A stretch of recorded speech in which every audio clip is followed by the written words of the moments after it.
Player engagement. Now, player engagement is something a lot of DMs struggle with, and that can come down to the players not really engaging with the DM's storytelling methods, or it can come down to the players not wanting to engage. And in both situations, that is down to the players, not the DM. There are things the DM can do to increase their engagement, talk about smells, sounds, describe buildings, give voices to characters.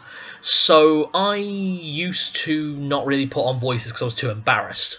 But since watching a lot of advice online, I have started doing voices for characters. So Clive, my half-orc paladin, who runs the bar Necrobane Blackspire, he talks with a, not exactly a southern drawl, but more like a Texan accent, and he regularly sends the group on missions. And the characters seem to like this voice, so they started calling it Clive's voice, because obviously Texas doesn't exist. Then that kind of expanded a little bit, so that when they came across White Band, who was a kobold who will become a major part of the plot later in the game, he talked more like, "Me, White Band, you, Tarzan." Basically that kind of voice.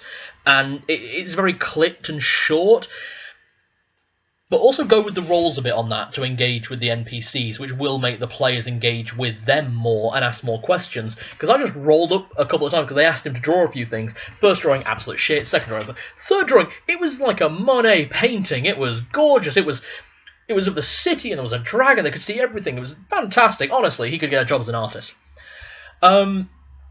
And that became something the party rather engaged with. So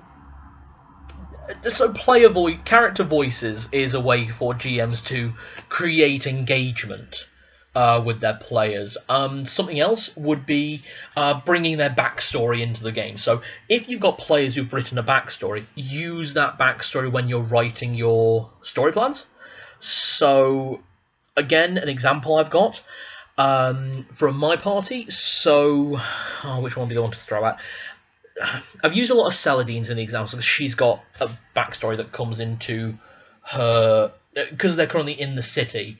But let's go with Roberto, my halfling bard. He wanted to go bard because his mother was a bard.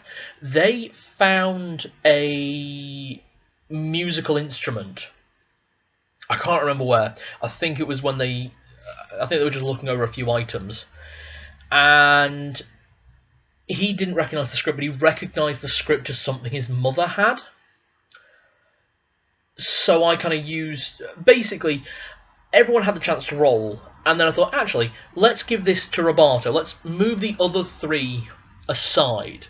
Roberto, roll intelligence. Passed, and he remembered the script. He remembered the writing on this musical instrument. As being something he recognised from his mother, and he remembered his mother saying that it was fey writing, so fairy writing. So now he's got something that connects his character to his backstory that is actually relevant to the main plot. And it can be something as small as that, just a bit of information that a character in their past may have told them.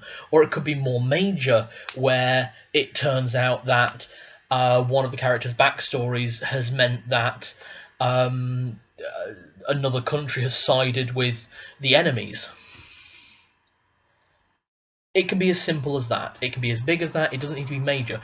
But use their backstory in your story planning, because that will make them more invested. And if they're invested, they will engage. In terms of everything else, I think the main thing with player engagement is talk to your party. Ask them why they're not engaging.